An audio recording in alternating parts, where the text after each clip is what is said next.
వద్దు కాటన్ ముద్దు పర్యావరణాన్ని కాపాడదాం ప్లాస్టిక్ ను తరిమికొడదాం ప్లాస్టిక్ వాడకు పానాలను తీయకు మామూలుగానైతే ఇట్లా బడి పిల్లల చేత నినాదాలు చెప్పిస్తారు లేదంటే పర్యావరణం మీద బగ్గ ప్రేమున్నోళ్ళు తొవ్వల మీద తిరుగుకుంటా ఇసొంటి ముచ్చట్లు చెప్తుంటారు పాటించేటోళ్ళు చాలా తక్కువనే గాని నిజామాబాద్ జిల్లాలో అట్లా కాదుల్లా కొన్ని గ్రామాల ప్రజలు స్ట్రిక్ట్ రూల్ పెట్టుకొని మరి ప్లాస్టిక్ భూతాన్ని తరిమికొడుతున్నారు ఇంతకు వాళ్ళేం చేస్తున్నారో వార్తలకు పోయి చూద్దాం పాండ్రి పట్నం పబ్లిక్ తోటి పోలుస్తే పల్లె పబ్లిక్ బాగా హుషారైతున్నారు ఈ నడుమ చాలా తెలివికొస్తున్నారు ఊర్లలుండే జనాలు ఎన్నికలలో ఓట్లేసుట్లా పోటీ పడుతున్నారు బెల్ట్ షాపులను మూసుట్లా పోటీ పడుతున్నారు ప్లాస్టిక్ భూతాన్ని తరిమి కొట్టుట్లా అస్సలకే దగ్గుతలేరు పల్లెటూరోళ్ళు ఉమ్మడి నిజామాబాద్ జిల్లా ఆలూరు మండలం మచ్చర్ల ఊరుగిది ప్లాస్టిక్ ను తరిమి కొట్టే తీర్మానం చేసిండ్రు ఈ ఊరోళ్ళు సుతమో పేపర్ ప్లేటు పేపర్ గిలాసులు ప్లాస్టిక్ కవర్లు ఏది కూడా వాడకూడదని రూల్స్ తెచ్చిండ్రు కవర్లు వాడకుండా దాతల సాయంతో ప్లాస్టిక్ రహిత సంచులు వంచిపెట్టిండ్రు ఊరంతా అట్లనే పాన్లు గుట్కాల అమ్ముడు కూడా బంద్ పెట్టించిండ్రు 25 ఏళ్లు నిండని పొలగాన్లకు సిగరెట్ అమ్ముడు సుతం నడవకుండా చేసిండ్రు ఆఖరుకు కిరాణం దుకాణాలల్లా మాంసం దుకాణాలలో కూడా కవర్లు వాడుడు బంద్ చేసిండ్రు రూల్స్ ఎవ్వలు తప్పినా బండకు బండ 5,000 జుర్మానా కట్టిస్తారట ఈ నుంచి అందుకే ఇప్పుడు మచ్చర్ల ఊళ్ళే ఏడ చూసినా ప్లాస్టిక్ ముచ్చటే లేదు ఆఖరుకు షాయ్ దుకాణాలలో కూడా స్టీల్ గ్లాసులే వాడుతున్నారులా తీర్మానం చేసి నెల రోజులు సుతం కాలేదు అప్పుడే మస్తు మారిందొల్లా మచ్చర్ల ఊరు ఇగో ఈనుండ్రి ముఖ్యంగా ఈ హాస్పిటళ్లలో చాలా కేసులు క్యాన్సర్ బారిన పడి మా ఊర్లో కూడా చాలామంది 3-4 చనిపోవడం జరిగింది దానికి కారణం ముఖ్యంగా ఈ ప్లాస్టిక్ వాడడం వల్లనే క్యాన్సర్ వస్తుందనేటువంటి ఒక నిర్ధారణ జరిగింది కాబట్టి ఖచ్చితంగా దీన్ని నిషేధించాలనేటువంటిది మా గ్రామంలో ఉన్నటువంటి గ్రామాభివృద్ధి కమిటీ మరియు గ్రామ పరిపాలన కమిటీ గ్రామస్తులందరూ కూడా ఒక చోట సమావేశమై అందరు కలిసి ఈ నిషేధాన్ని చేయాలనేటువంటి నిర్ణయాన్ని తీసుకోవడం జరిగింది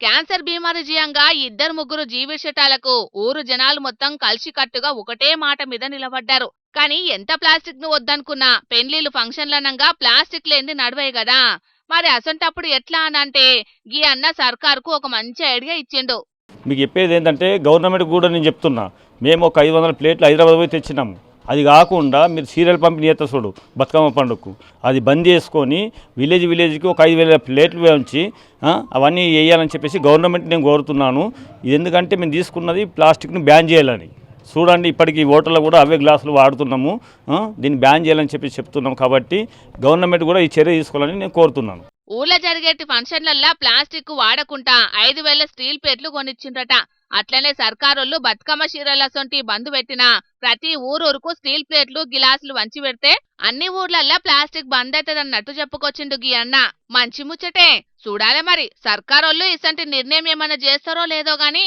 మొత్తానికి గీ ఊరును తెలంగాణ అంతటున్న పల్లెటూర్లన్నీ ఆదర్శంగా తీసుకోవాలని అయితే కోరుకుంటున్నాం మా జోర్దార్ వార్తల తరపునిగా పొద్దుగాల లేచి ముఖం కడిగిండ్రంటే చాలు చాలా మందికి బుక్కడంత షాయ్ బొట్టు కడుపులో పడకపోతే అసలుకే మనసులో పట్టది ఇక కొంతమంది అయితే షాయ్ తాగితే చాలు బువ్వ తినకున్నామని అన్నట్టుగానే ఫీల్ అవుతుంటారు మరిగా అసొంటి షాయ్ చేయడానికి వాడే షాయ్ పత్తను ఎట్లా తయారు చేస్తున్నారో ఎరికేనా నొల్లా ఎట్లేమున్నది తేయాకులతోటి చేస్తారని అంటారా అది నిజమే గాని మీరు తాగుతున్నది అట్లా తయారు చేసిన చాయ్ పత్తతోనా లేకుంటే గీలు చేసిన చాయ్ పత్తతోనా ఓసారి చూడండి వావ్ సుషి రానుల్లా మంచి గుమగుమలాడే షాయ్ పత్తా నిమిషాలలోనే ఎట్లా తయారైందో ఇక ఇదే కాదు ఇంకో రెసిపీ కూడా ఉన్నది అది కూడా చూసేయండి అరే అల్గానే చేసి పారేసిండు కదా ఈ అన్న కూడా మరి పోలీసు సార్లు ఇంకో టాలెంటెడ్ మోతవారిని కూడా ప్రవేశపెట్టూరు తొందరగా ఓ వీళ్ళని ఎత్క కట్టుక పోను వీళ్ళెక్కడ దాపరమైర్రా నాయనా జనాల పానాలు ఏమైతే మాకేంది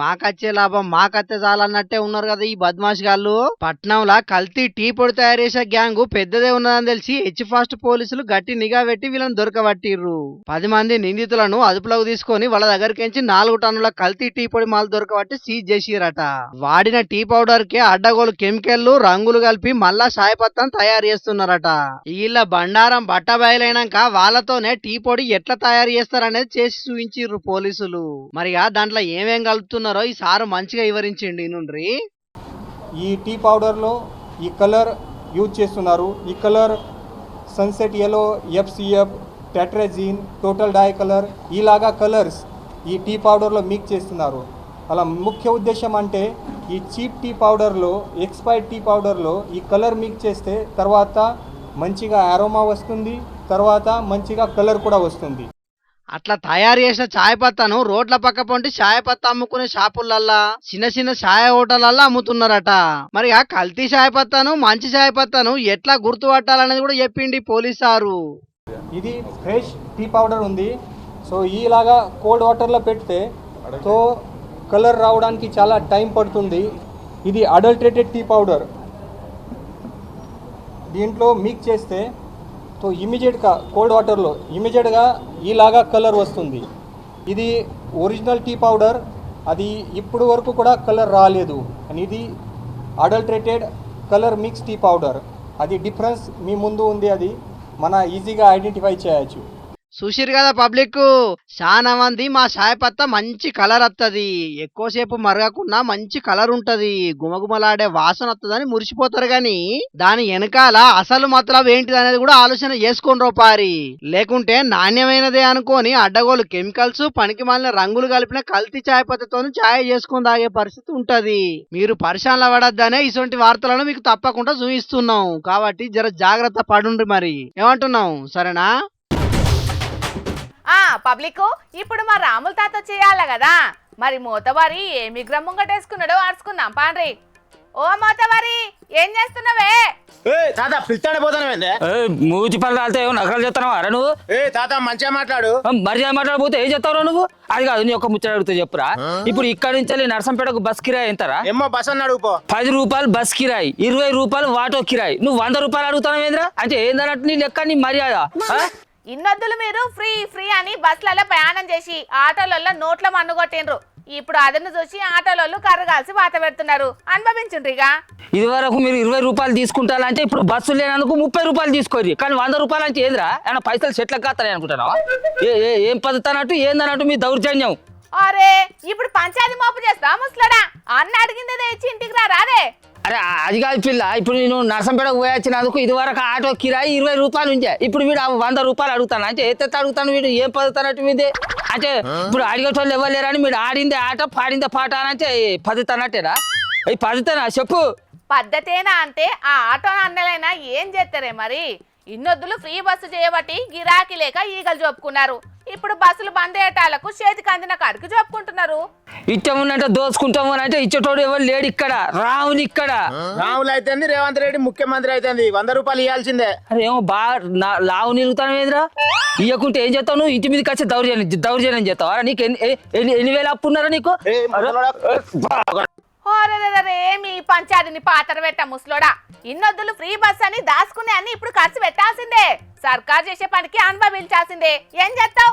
అరే ఈ సర్కార్ దాని ఏం పద్ధతి అన్నట్టు పిల్ల? ఆ ఆర్టీసీ కార్మికులు ఏమన్నా గొంతమ్మ కోరికలు కోరుతానులా? పాత సర్కారు పద్ధతి ఏదైతే ఉన్నదో ఈ సర్కారును అమలు పరచమని కోరుతాను తప్ప. ఆ ముచ్చట నువ్వు నేను మాట్లాడుకుంటే అయ్యేది కాదు ముసలోడా. ఆ ఆలోచన సర్కారుకు ఉండాలి. సర్కార్కి గంత సోయిండేది ఉంటే జనాలు తీరుగా తిప్పల పడుతురా? అరే మరి ఆర్టీసీ కార్మికులను పిలిపించుకొని ఇగో మన దగ్గర గివి ఉన్నాయి గివి లేవు, మరి పోయినసారి సర్కారు గిత్తి ఇచ్చింది మేము గిత్తి ఇద్దాం అనుకుంటాను, ఎత్తనో చదువుకోరి అని వాళ్ళని సముదాయించి కొలువులోకి పోయేటట్టు చేయాలన్నా వద్దా? వడ్లు వాగులో కలితేంది గొడ్లు గోదట్లా పోతేంది అన్నట్టు వాళ్ళు సమ్మెలు చేస్తుంటే వీళ్ళు సోద్యం చూసుకుంటూ కూర్చోవచ్చింది. నడువ మా జనాలేమో గీ తీరుగా ఆగం కావచ్చే. ఎప్పుడైనా సామాన్య జనాలు ఆగం కాకుంటే బల్సినో లాగమవుతారానే? పాలకులకు అంత పట్టింపే ఉంటే కార్మికులు రోడ్ల మీదకి వచ్చి ధర్నాలు చేసేదాకా వచ్చిన పరిస్థితి. శాత సక్కగా లేక మొన్న కరెంటు వాళ్ళు తొవ్వలెక్కిళ్ళు, ఇవాళ ఆర్టీసీ కార్మికులు తొవ్వలెక్కిళ్ళు. ఇక రేపట్ల ఇంకెవరు తొవ్వలెక్కి ధర్నాలు చేస్తారో ఏం పాడో చూడాలి. మరి అటు పాలకులు మంచిగానే ఉంటాళ్ళు, ఇటు ధర్నాలు చేసే కార్మికులు మంచిగానే ఉంటాళ్ళు. అగ్గినగల అల్లా అక్కరుండి ఎటన్నా పోదాం అనుకుంటే నా సొంటి పేదోళ్ళే ఎటుగానోళ్ళు ఒక ఇట్లా ఆగమవుతారు. ఆర్టీసీ కార్మికులు వాళ్ళ తిప్పల గురించి వాళ్ళు ధర్నాలు చేస్తున్నారు. జనాల తిప్పల గురించి సర్కారు ఆలోచన చేయాలి కదా. ఈ సర్కారుదైనా ఏం పద్ధతి అన్నట్టు పిల్ల? పాత సర్కారులో ఈ కార్మికులను విలీనం చేసుకుంటామని చెప్పినట్టు మరి ఇప్పుడున్న సర్కారు ఆ కార్మికులను విలీనం చేసుకుంటేంది సర్కారులా? అదొక్కటే కాదే తాత, 30% తగ్గకుండా 2021 వేతన సవరణను అమలు చేయాలి. అట్లనే కరెంటు బస్సులను రద్దు చేయాలని డిమాండ్ చేస్తున్నారు. ఈ సవరణలు గివరణలు అంటే ఏందో నాకు తెలియదు కానీ ఈ ప్రైవేటు కరెంటు బస్సులు చేయబట్టి కొత్త కొలువులు ఏం రావట కదా సర్కారీ. మళ్ళీ ఇంకోటి అడ్డికి పావుసేరు లెక్కన వాళ్ళని డ్రైవర్లను పెట్టుకొని ఆ ప్రైవేట్ వాళ్ళు వీళ్ళతోటి ఎత్తి సాకిరి చేయించుకోబట్టిది. అగో అందుకేనే ఆ ప్రైవేట్ కరెంటు బస్సులను రద్దు చేయాలి, ఆర్టీసీ కార్మికులను సర్కార్లో విలీనం చేసుకోవాలని ధర్నాలు చేస్తున్నారు. సర్కారు దిగిరాకుంటే మేము ఎన్ని రోజులైనా ధర్నాలు చేస్తామని మంకు పట్టు కూర్చున్నారే. ఎద్దు వ్యవసాయం తెలియనోడు గొడ్లు కట్టుకొని గోదాట్లకు దిగినట్టున్నది. ఈ కథ చూస్తుంటే ఈ కథ పాడైపోను. వాళ్ళని చూసి వీళ్ళని చూసి ఇంకోలు ఆంధ్రాకం ధర్నాల దారి పడితే కొసాకరికి మా చుట్టూల గతి ఏం కావాలి, ఈ సర్కారు గతి ఏం కావాలి? ఆ ముచ్చట సర్కారు ఆలోచించుకుంటది కానీ నువ్వైతే ఇంటికి పోయిగా నిమ్మలంగా. ఇక పోకపోతే వాళ్ళ మీద పోట్లాడబోతాన్నా. అసలు పోట్లాడాల్సింది వీళ్ళ మీద వాళ్ళ మీద కాదు పిల్ల. మాకు మొక్క తెలివి తీసుకొస్తారని నమ్మి మేము ఓటేసి గెలిపించి గద్దె మీద కూర్చుని పెట్టిన సర్కార్ మీద పోట్లాడాలి. ఏమో ఆ రోజు కూడా వస్తది కావచ్చు, అందరకం సర్కార్ మీద తిరగబడే రోజు. చెప్పలేము. ఈ ఆర్టీసీ కార్మికుల సమ్మె చేయబట్టి కామన్ జనాల తిప్పలు చెప్పవసం కాకుండానే ఉన్నాయోలా. అసలుకే ఓ దిక్కు ఎండాకాలమాయే, ఇటు చూస్తేనేమో ప్రయాణాలు చేయడానికి బస్సులు లేకపాయే. దీంతో గంటల కమానం వెయిటింగ్ చేసుకుంటా ఎండకు నెరవాడుతున్నారు. ఇక అటు సర్కారు సమ్మె విరమింపజేయడానికి చర్చలు చేస్తున్నది కానీ మరి ఆ ప్రయత్నాలు ఎప్పటి వరకు సక్సెస్ అవుతాయో ఏమో. జనాల తిప్పలు ఎప్పుడు తీరుతాయో చూడాలిగా. ఒకప్పుడు పెళ్లి పత్రిక అంటే 2 కుటుంబాలను ఒక్కటి చేసి 2 మనుషులను శుభముహూర్తాన కలిపే గ్యారంటీ కాడాసుంటేది. దాంట్లో పిల్లగాని పుట్టు పూర్వోత్తరాలు రాసేది. ఏ నక్షత్రంలో ఏ గడియల మనవాడుతున్నారో దునియాకు పరిచయం చేసేది. కానీ ఇప్పుడు జమానా మారింది. ఇచ్చంత్రాల పెళ్లి పత్రికలు వచ్చినాయి. ఒకళ్ళు డాక్టర్ చిట్టి లెక్కన, మందు గోళీల చిట్టి లెక్కన, ప్రశ్నల పత్రం లెక్కన తీరు యాసలల్లా ఎవరికి నచ్చినట్లు వాళ్ళు రాసుకుంటున్నారు. పబ్లిసిటీకి యాక్సెస్ కార్డు లెక్క ఫీల్ అవుతుంటే గీడో కన్నా అవేర్నెస్ కు ఎంట్రీ కార్డు లెక్క వాడిండు.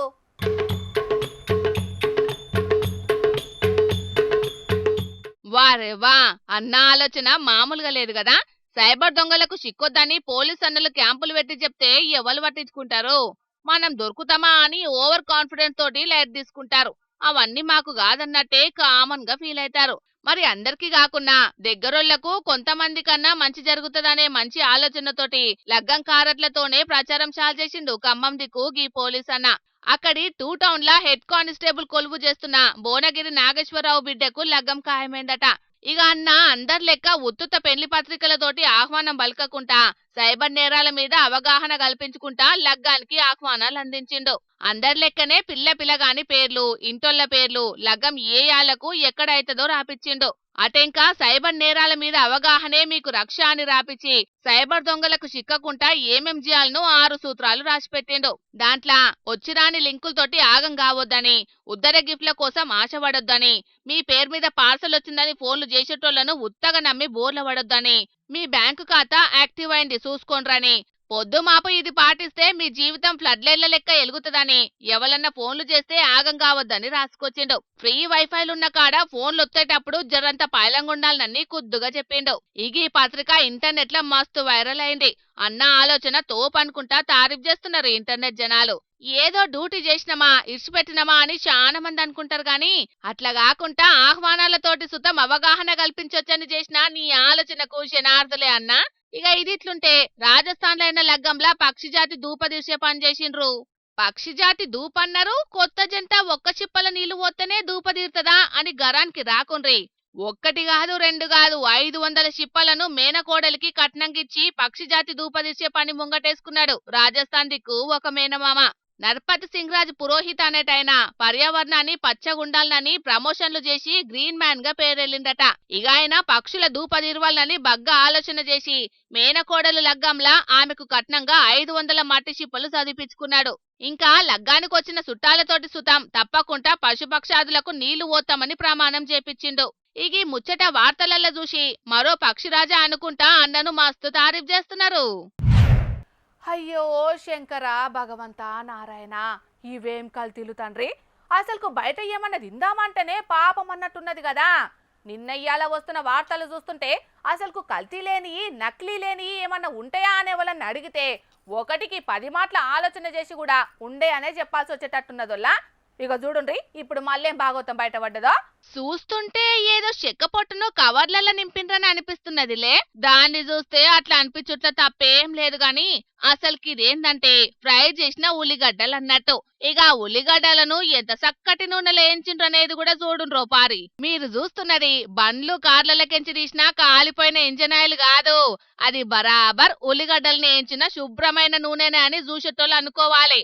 వామ్మో, చూస్తుంటేనే యాక్టు పాడుగాను గిసొంటి నూనెలో ఉల్లిగడ్డల్ని వేయించుతున్నారా అని అనిపిస్తున్నది కదా. మరిగా మనం ఏ హోటల్ కి పోయినా అంత అర్రలకు పోయి ఎట్లా చేస్తారనేది చూడం కాబట్టి స్వచ్ఛమైన నూనెతోటే చేస్తారని అనుకుంటాం. కానీ అసలు నిజం మాత్రం ఇగో గిట్లుంటది. మరిగా ముచ్చటేందంటే పట్నం కూకట్పల్లి దగ్గర్లున్న కేట్లాపూర్ల నసీబ్ బిర్సా స్టాక్ కేంద్రం మీద ఫుడ్ సేఫ్టీ అధికారులు పోలీసులు ఆకస్మిక దాడులు చేసిండ్రు. ఇగాడి వాతావరణం చూస్తే మల్లోపారి బయటేమన్నా తినాలన్న ఆలోచన వచ్చినా కడుపులున్నది మొత్తం దేవేసినట్టయ్యేటట్టున్నది. వాడిన నూనెనే మళ్ళా వాడి కర్రెగా జిడ్డుగా అయ్యేదాకా వాడుతున్నారని తేలింది. దీంతోని ఆహార భద్రత నిబంధనలను పాటిస్తలేరని వెంటనే ఆ కేంద్రాన్ని సీజ్ చేసి ఈ దందా చేసేటోళ్ల మీద కేసు రాసిండ్రు. అట్లనే 1000 కిలోల ఉల్లిపాయలు, 480 కిలోల నూనె, 75 కిలోల ఫ్రైడ్ ఆనియన్స్, ఒక ఆటో స్వాధీనం చేసుకున్నారు. ఇసొంటి వాటి పట్ల ప్రజలు అప్రమత్తంగా ఉండాలని, ఏమన్నా డాట్ అనుమానాలు వస్తే వెంటనే ఎస్ఓటి పోలీసులకు ఫిర్యాదు చేయాలని చెప్పిండ్రు పోలీసులు. మరిగా పబ్లిక్ బయట తినే ముందు 1-2 మాటలు చూసుకోండి, లేకుంటే అటెంక మీ పానాలే పరేషాన్లు పడితే మరి ఏమంటున్నాం, సరేనా? నేను ఎప్పుడు బస్ ఎక్కినా మా నాయనమ్మ పర్సు జాగ్రత్త బిడ్డ అని చెప్తుండే. బస్సులల్లా అట్లుంటది మరి దొంగలు. జర్రంత మంది జిబజిబ్ ఉన్నారంటే చాలు వాళ్ళ పనుల వాళ్ళుంటారు. ఓ పారి గిట్లనే ఫోను భద్రంగానే దాచుకున్నా కూడా తెలియకుండా కొట్టేసిండ్రు దొంగ బడివెగాలు. ఇక అప్పటి సంది బస్ ఎక్కుడే బంద్ పెట్టినా అది వేరే ముచ్చట గాని మనం గింత భద్రంగా ఉంటేనే మాయం చేస్తుంటారు. మరి కండక్టర్ అన్నల పరిస్థితి ఏందోలా? షర్టుకు తెలవకుండా బనీన్ మాయం చేసుట్లా, ప్యాంటుకు తెలవకుండా జోబు కత్తరించుట్లా ఆరితేరునోడే ఉన్నాడు కదా ఈ మోతవారి. కండక్టర్ ను మాటలలో పెట్టి మూటెత్తుకపోయిండు. హర్యానా దిక్కు కాయతల్కేంచి జింద్ అనే ఊర్లకు బస్సు పోతంటే ఎండపూట నిమ్మలంగా ఎక్కిండట ఈ మాయల మరాఠీ. బస్సుల మంది సుతం బగ్గలేరు. ఉన్న కొంతమందికి జప్పున టికెట్లు కొట్టి వచ్చిన పైసలు లెక్క పెట్టుకుంటా నిమ్మలంగా సీట్ల కూసున్నాడు కండక్టర్ అన్న. ఇక పక్కపోంటే కూసిన గీ సోడిగాడు కండక్టర్ అన్నకు సోది ముచ్చట్లు చెప్పుకుంటా మాటల మాట కలిపిండు. మరి పాడైపోను కండక్టర్ అన్న చూసుకోలేదో, లేకుంటే మాటలతోని అంత మాయ చేసిండో తెలియదు గాని మాటల మాయల వాడి మూట మర్చిపోయిండు.